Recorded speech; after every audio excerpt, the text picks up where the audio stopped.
Hello student, मैं Praveen Kumar, class 11th math chapter number first sets और set की exercise 1.2 के लिए और 1.2 का जो इंट्रोडक्शन पार्ट है इसमें हम कुछ डिस्कस करेंगे। सबसे पहले एम्प्टी सेट करेंगे, फिर finite set and infinite set करेंगे, उसके बाद सिंगलटन सेट करेंगे, उसके बाद हम इक्वल सेट के बारे में करेंगे। ठीक है, तो सबसे पहले है empty set.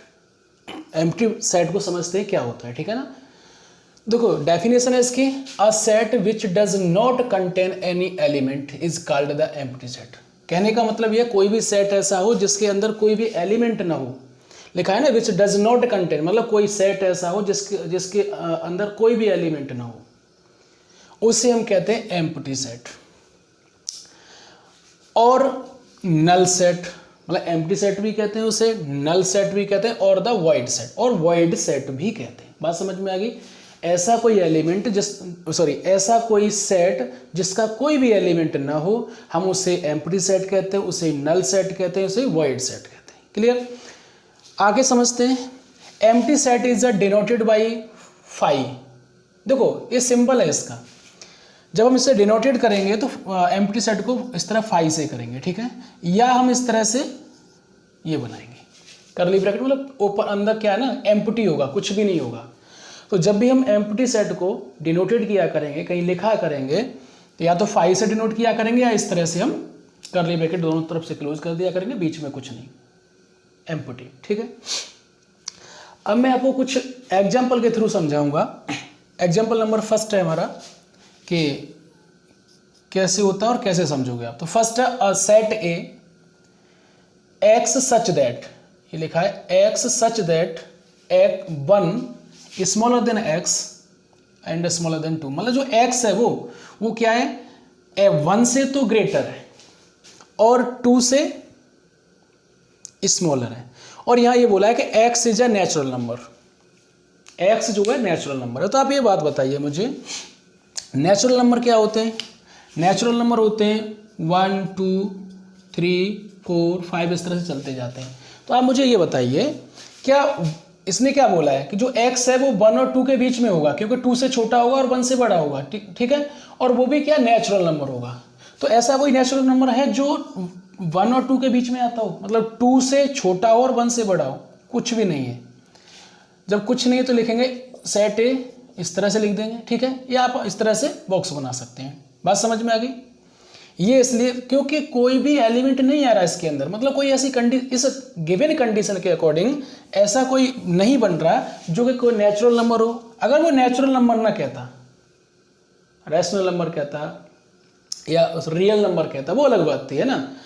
But decimal number हम ले सकते थे, रियल नंबर होता तो। लेकिन यहाँ पे नेचुरल नंबर है, तो नेचुरल नंबर हम जानते हैं 1 2 3 4 5 डॉट डॉट सो ऑन होता है। ठीक है, तो इसलिए कोई नहीं होगा, इसलिए हम सेट ए 5 बना देंगे। मैंने बताया 5 से रिप्रेजेंट करो या इस तरह से करेंगे एम्प्टी सेट से।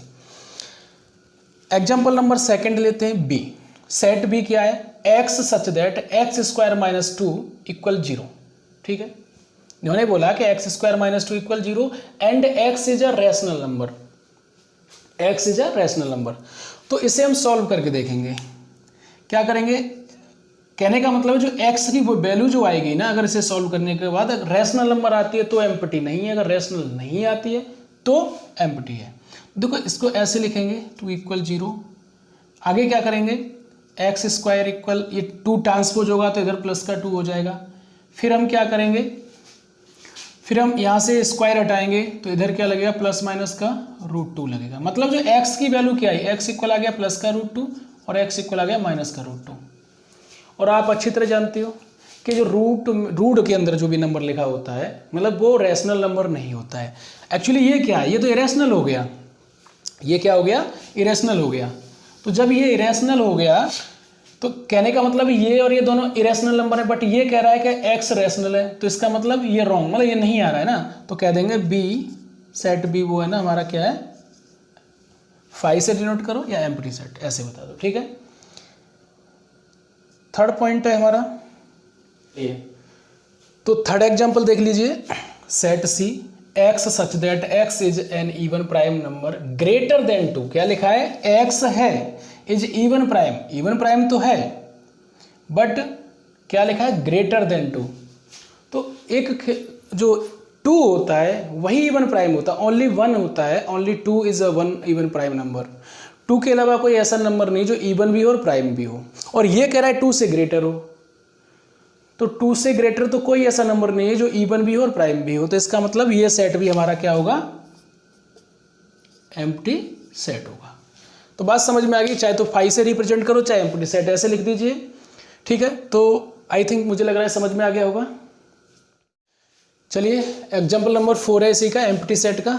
ये है, नीचे स्पेस नहीं था इसलिए रफ करके ऊपर लिखा है, x such that x square equal 4। ये कह रहा है कि x square equal 4, x is odd, मतलब x जो है ना वो ओड है। तो आप जरा देखिए, अगर इसको मैं ऐसे लिखता हूँ, हो सकता है हम इसको ऐसे लिख सकते हैं प्लस माइनस रूट 4, या हम इसको प्लस माइनस 2 लिख सकते हैं। और ये कह रहा है ओड, लेकिन यहाँ तो क्या आ रहा है, प्लस का 2 आ रहा है, एक आ रहा है माइनस का 2, और जो 2 है वो क्या इवन है, और ये कह रहा है ओड है। तो इसका मतलब ये भी क्या होगा, लिख देंगे D set D equal empty. बात समझ में आ गई। ये ओड कह रहा है अपना इवन आ रहा है, इसका मतलब ये एम्प्टी सेट होगा, कोई भी एलिमेंट नहीं होगा। आइए आगे समझते हैं फिनिट सेट क्या होता है और इनफिनिट सेट क्या होता है, ठीक है, विद एग्जांपल के समझेंगे। तो सबसे पहले फिनिट सेट के बारे में पढ़ते हैं, समझते हैं क्या होता है। तो डेफिनेशन है इसकी, अ set containing countable number of element. बात समझ में आई, ऐसा कोई सेट जिसके अंदर ऐसे एलिमेंट हो जिन्हें हम काउंट कर सकते हैं, यही लिखा है ना, containing countable number of elements. कोई भी सेट होगा और उसके एलिमेंट को हम काउंट कर सकते हैं तो वो फिनिट सेट होगा। और a set which is empty is called finite set. जो एम्प्टी सेट होता है एक्चुअली उसको भी हम फिनिट सेट कहते हैं, क्योंकि उसमें कोई सेट ही नहीं होता, हम काउंट कर सकते हैं, कोई सेट ही नहीं है। तो आपने क्या समझा कि ऐसा कोई सेट जिसके हम एलिमेंट को काउंट कर सकते हैं उसे फिनिट सेट कहते हैं, और हम एम्प्टी सेट को भी फिनिट सेट कहते हैं। कुछ एग्जाम्पल से समझते हैं। कुछ एग्जाम्पल हमने लिए, पहले इनफिनिट के, सॉरी फिनिट के चल रहे हैं पहले। तो फिनिट सेट ए, देखो सेट के एलिमेंट क्या है, सेट ए के जो एलिमेंट है 1 2 3 4, ठीक है ना। तो ये देखो यहाँ पे बिल्कुल काउंट कर सकते हैं 1 2 3 4, 4 इसमें एलिमेंट है ना। तो ये फिनिट सेट हो गया। क्या हो गया, ये फिनिट सेट हो गया, ठीक है। क्या हो गया, ये फिनिट हो गया। दूसरा, collection of days of a week. आराम से, मतलब सेट अगर बना दे, कोई ऐसा सेट हो जो क्या होगा, डेज ऑफ ए वीक का, set of the days of a week, या collection of the days of the week. तो देखो वीक के जो डेज हैं उनको हम आराम से काउंट कर सकते हैं, संडे मंडे ट्यूसडे, है ना, Tuesday Wednesday Thursday Friday Saturday. तो क्या होगा, आराम से हम काउंट कर सकते हैं। तो इसका मतलब इससे इसका जो भी सेट है, ठीक है ना, कलेक्शन ऑफ द डेज लिख सकते हैं या सेट ऑफ द डेज भी लिख सकते हैं, कोई दिक्कत नहीं है। तो ये भी फिनिट होगा। बात समझ में आ गई होगी, ठीक है, फिनिट। नेक्स्ट है the set of solution of the equation. देखो अपने पास एक सॉल्यूशन, सॉरी इक्वेशन दिया, उसका सॉल्यूशन है। अब हमें चेक करना क्या हम ये काउंट कर सकते हैं, कहते जरा देखते हैं कैसे सॉल्व करेंगे। मान लीजिए इसको हमने सॉल्व किया इधर, एक्स स्क्वायर माइनस 16 इक्वल 0, तो ये 0, तो एक्स स्क्वायर इक्वल 16 हो जाएगा और एक्स इक्वल हो जाएगा प्लस माइनस का 4। काउंट कर सकते हैं कितने हैं कि एक्स इक्वल एक आया प्लस का और एक आया माइनस का, हम इन काउंट कर सकते हैं ना।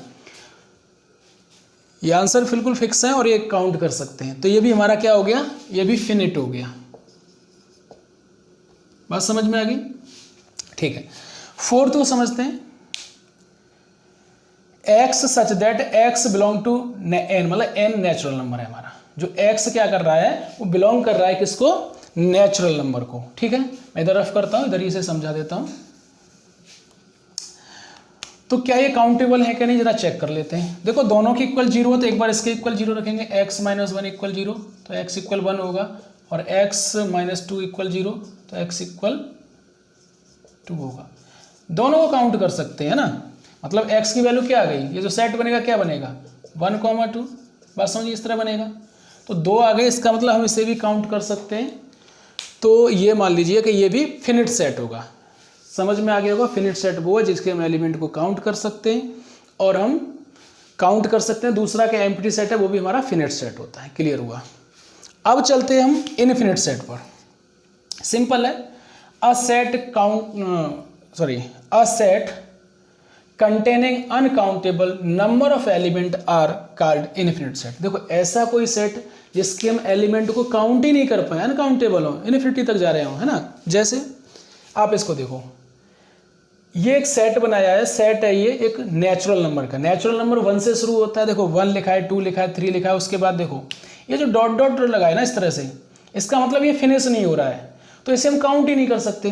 तो ये इनफिनिट का एग्जाम्पल है, ठीक है। दूसरा, अगर मैं सेट ऑफ द इंटीजर्स का बनाऊं, सेट ऑफ एन इंटीजर, तो इंटीजर का क्या हुआ, देखो इधर भी डॉट डॉट है, इधर से भी, है ना, -2 -1 0 1 2, इधर भी डॉट डॉट है, मतलब इधर भी नंबर आगे आएंगे पता नहीं कहाँ तक, इन्फिनिटी तक, इधर भी इन्फिनिटी तक, तो ये भी इन्फिनिट सेट होगा।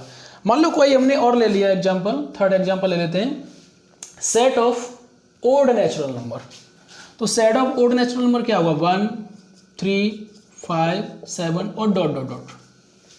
तो आपकी समझ में आ गया ये सब इन्फिनिट। तो इन्फिनिटी को समझने का सबसे अच्छा तरीका यही है कि देखो डॉट डॉट पक्का लगा हुआ, उसमें पूरी तरह ये फिनिश नहीं हो रहा होगा सेट, डॉट डॉट लगा हुआ मतलब और भी आगे तक है, तो आप समझ जाना कि वो इन्फिनिट सेट है। और फिनिट सेट बहुत सिंपल है, आप आराम से काउंट कर सकते हैं उनके आंसर को, ठीक है।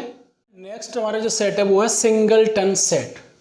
सिंगलटन सेट का भी कभी कभी थोड़ा जिक्र मिलता है हमें, तो वो सब पता होना चाहिए। लिखा है, देखो सिंगलटन तो नाम से ही मालूम पड़ रहा है कि सिंगलटन मतलब सिंगल है। इसमें डेफिनेशन यही है, a set contains only one element, मतलब कोई वन एलिमेंट अगर किसी भी सेट के अंदर सिंगल मतलब एक ही एलिमेंट होगा, उसे कहते हैं सिंगलटन सेट।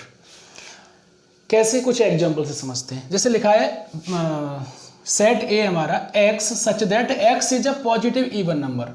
देखो अगर इसका आंसर निकालें, पॉजिटिव इवन नंबर मतलब even prime, sorry positive even prime number है ना, तो इसका आंसर क्या हुआ, ओनली 2 ही तो होता है, इसके अलावा कोई और नंबर होता है, इवन प्राइम तो ओनली 2 है, तो इसका मतलब एक ही आंसर होगा। जब सेट लिखेंगे तो कैसे लिखेंगे हम इसको, सेट लिखेंगे तो ऐसे लिखेंगे, सेट ए इक्वल इस तरह से, ठीक है। तो ये हमारा हो गया। इसको करते हैं, सेट बी को रिप्रेजेंट करेंगे तो कैसे करेंगे, चलो समझते हैं। x such that x is an integer, x एक ऐसा इंटीजर है नाइदर नेगेटिव, जो नेगेटिव नहीं है, नॉर पॉजिटिव, ना तो वो नेगेटिव है ना पॉजिटिव है। तो ऐसा कोई ऐसा कोई इंटीजर होता है, यस ऐसा एक इंटीजर होता है जो ना तो नेगेटिव होता है ना पॉजिटिव होता है, उसे कहते हैं हम 0। बात समझ में आ गई।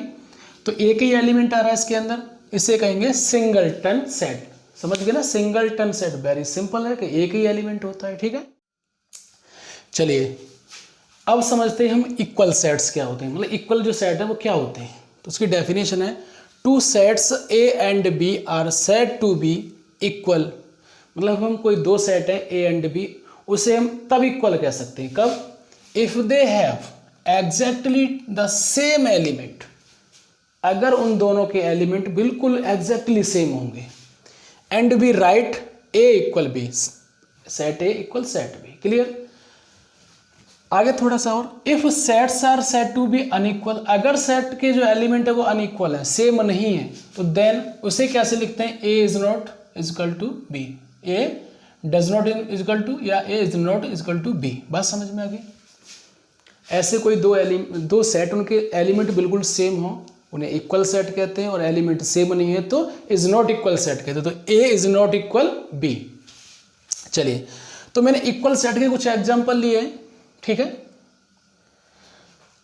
अब देखो आप, सेट ए में क्या है, 1 2 3 4, 1 2 3 4।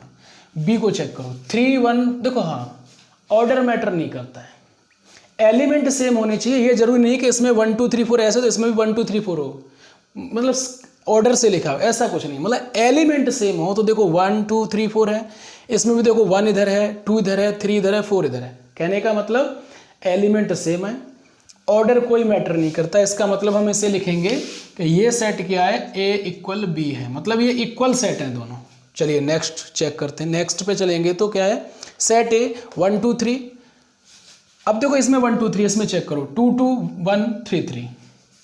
आप ये अच्छी तरह जानते हो कि एलिमेंट कभी भी किसी सेट में रिपीट नहीं होता है, ठीक है ना। तो आपने देखा 1 2 3 इसमें देखो 1 2 3 इसमें भी है, रिपीट हो रहा है, कोई फर्क नहीं पड़ता है, ऑर्डर मैटर नहीं करता है, रिपीट नहीं मैटर कर रहा है। तो कहने का मतलब ये कि ये ए इक्वल बी, ये भी सेट इक्वल है, ये भी सेट इक्वल। अब चलते हैं अगला, एक्स 10। देखो एक्स कोई सेट है the set of letters in hello, मतलब कोई है तो इसको पहले रोस्टर फॉर्म में लिखेंगे आप। क्या लिखेंगे, इसमें ए आएगा कॉमा एल, एल देखो डबल टाइम है, एक आएगा रिपीट नहीं करते हैं, ओ आएगा और वाई आएगा, ठीक है, बात समझ में आ गई।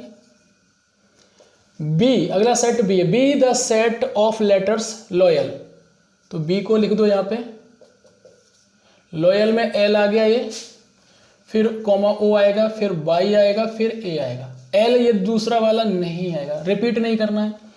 तो क्या ये दोनों इक्वल है, देखो ए एल ओ वाई, तो देखो ए है इसमें, इसमें भी ए है, एल इसमें है, इसमें है, ओ है, वाई है, वाई है, इसका मतलब एक्स इक्वल सेट बी, मतलब ये भी इक्वल सेट है। तो पहली बात तो ये थी कि इनके जो सेट हैं ऑर्डर मैटर नहीं करते, बस एलिमेंट सेम होने चाहिए, बिल्कुल, है ना। अगर नहीं होते तो हम कह देते कि ए इज नॉट इक्वल बी, तो हमारा सेट इक्वल नहीं होते। क्लियर।